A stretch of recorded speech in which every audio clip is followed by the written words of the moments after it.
friends, welcome back to Food Prep Guide. We are continuing on with our pantry challenge. Tonight's meal is stroganoff. Now, once again, I'm not feeling well. I think I'm still working trying to get a cold, but no worries. This comes together super fast, like many of the others.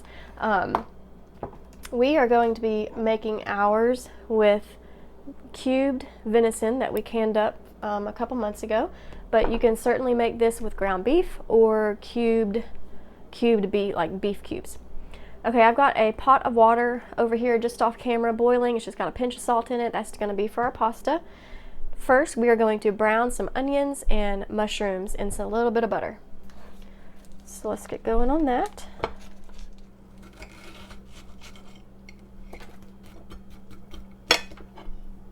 Okay.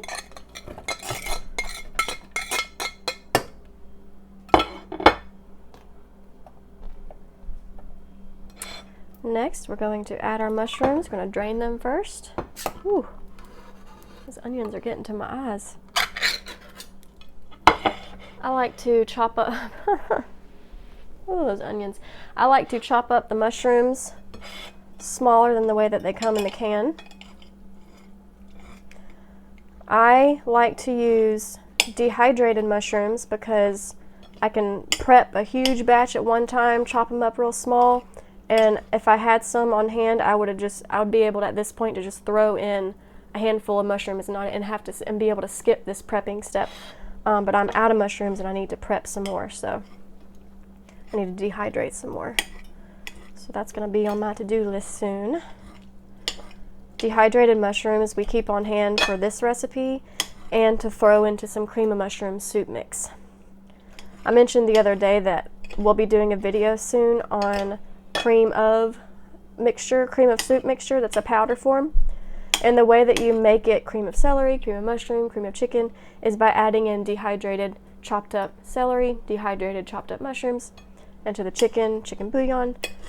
You can do broccoli, little bits of broccoli. That's really good for a broccoli and rice side dish that we do a lot.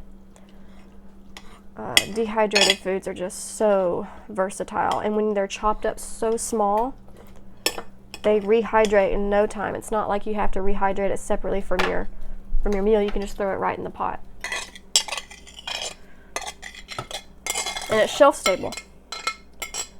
It's something that I can prep in a large batch and have 6 months of chopped mushrooms and not have to think about mushrooms again for 6 months. That's why I absolutely love dehydrating and cooking with dehydrated goods. I'm still crying from those onions. Okay, I'm going to turn up the heat on this just a little bit so we can get these onions and mushrooms a nice golden color, a little slightly browned. I don't know if you can hear that popping noise. That's our pasta water is almost done, so we're going to go ahead and pop the pasta in. We need, let's see, where's my pasta? Oh, I don't measure it. I forgot. Okay. We normally just do 3 cups of pasta for our family. This is one of those meals where you're going to pour the gravy mixture over your pasta, so you don't really need a super specific amount. It's just ever how big your family is. You can estimate about a half a cup of dry pasta per person. We do 3 cups. I'm going to go ahead and do 4 cups. Anytime you're cooking up pasta, you can cook up more and set aside a little bit, and you can use that to make a cold pasta salad for lunch the next day, and then your pasta's already prepped up. So that's probably loud, sorry. Mix that around good.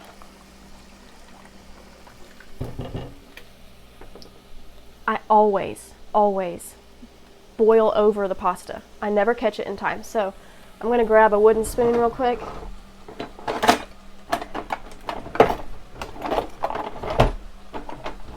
Every time I forget to do this, the pasta boils over, so I'm just going to set this wooden spoon on top of the pot, and that helps keep the water from boiling over. I'm going to set the timer for 15 minutes just so I don't forget about that pasta over there, because I might forget. These are starting to cook up nicely. Stroganoff is typically served with penne noodles, but because we store grains in bulk, and because we have a small house, and for budget purposes, we choose 2 to 3 pasta varieties, and that's what we stock and nothing else. Most pasta dishes can be swapped out with any other kind of pasta and it'll be just fine. So we're using rotini noodles for this, and it's really good. I'm gonna salt and pepper these mushrooms real quick. Mushrooms and onion.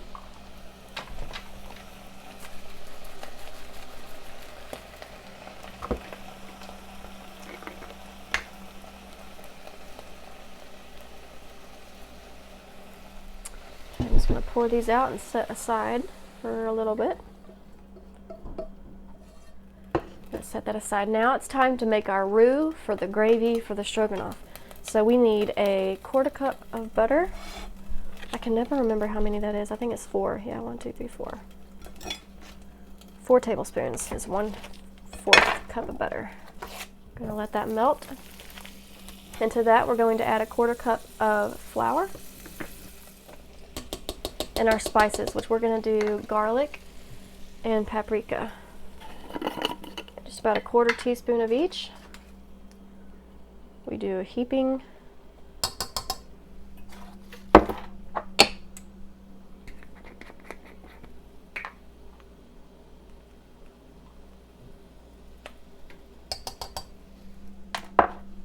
Give that a good stir. Actually, I need a whisk for this. It doesn't take long at all for this flour and butter mixture to clump together. And when it starts clumping together, that's the point that you add your liquid. We need 2.5 cups of beef broth.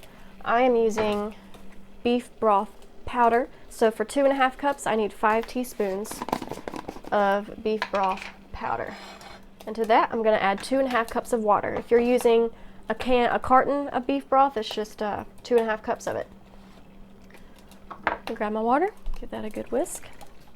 Y'all are probably way better at making roux and gravies than I am, but there might be some people out there who have never done that before, who are just getting into cooking from scratch.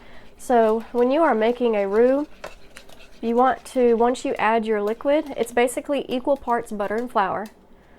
Put whatever seasonings you want in there. Let that start clumping up, and then you're going to add your liquid. It can be chicken broth, beef broth, milk is good if you're doing a cream base for like mac and cheese or Alfredo sauce.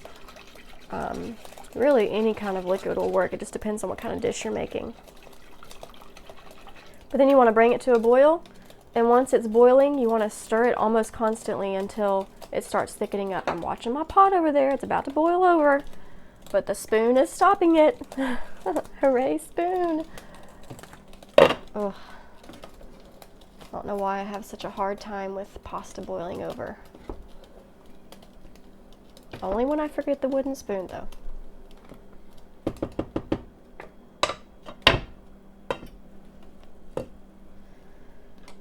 Okay, I'm going to turn the heat up on this just a little bit. About medium high. And then it's just a matter of cooking this until it starts to thicken. I'm going to stir it constantly, and what we're looking for is to get that thick gravy. If you like mashed potatoes and gravy, that's the kind of consistency you're wanting, maybe just a little bit thicker than that, because this is going to be poured over our noodles for stroganoff, so we want it nice and thick. Okay, our gravy is beginning to bubble. Oh wow, it's already starting to thicken up. That was quick. So now's the point where we just want to stir it very frequently, almost constantly. Put this aside and stir my pasta so it won't stick to the bottom. It's really boiling good now, getting nice and thick. I'm going to turn it down just a tad. If you can, this is called a church key, and it is so valuable. It will save your fingernails. See? Oh man! It's still boiled over. It normally doesn't do that. So I'm going to turn off the heat on that. I'm going to let it sit there for about 2 more minutes in the water still.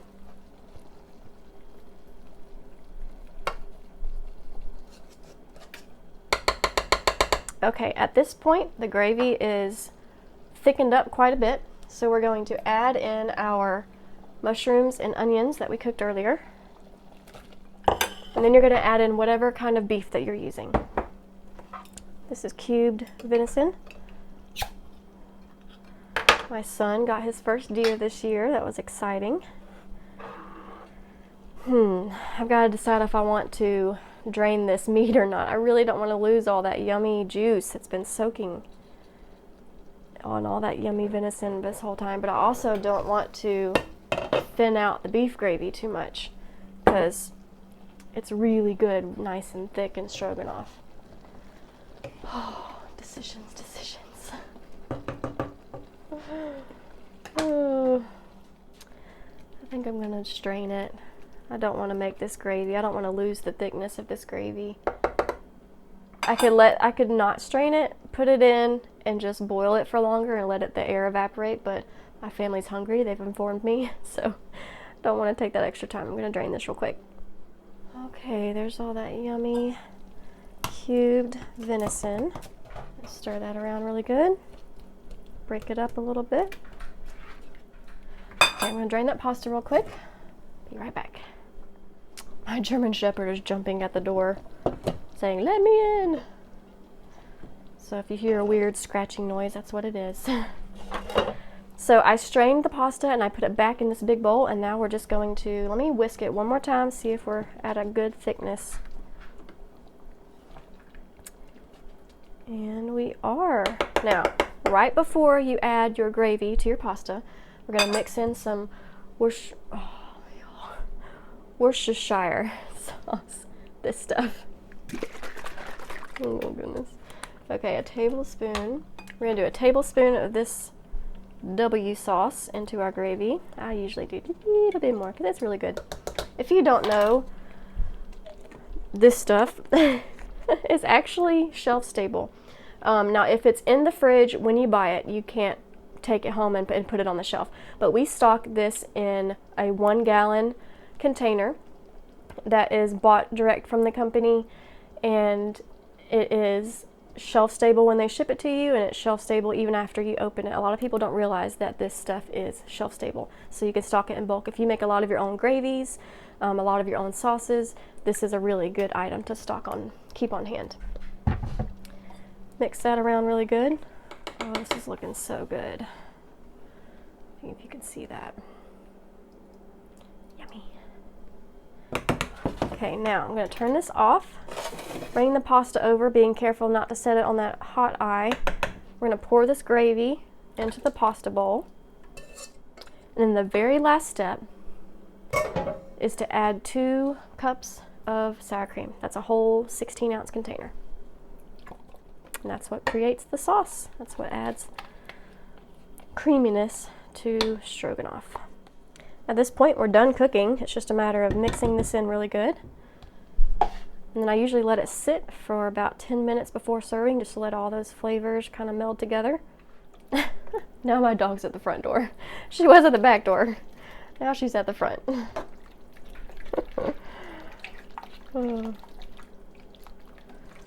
Okay, y'all. This is it. Look how quickly that came together. A meal from scratch. We did use sour cream and butter, which isn't shelf stable, but everything else was. Let me get you a scoop so you can see it up close. Here we go. Pantry stroganoff. We love this with cubed venison, but you can make it with any kind of meat you like. Hope y'all enjoy, guys. See you tomorrow. Bye.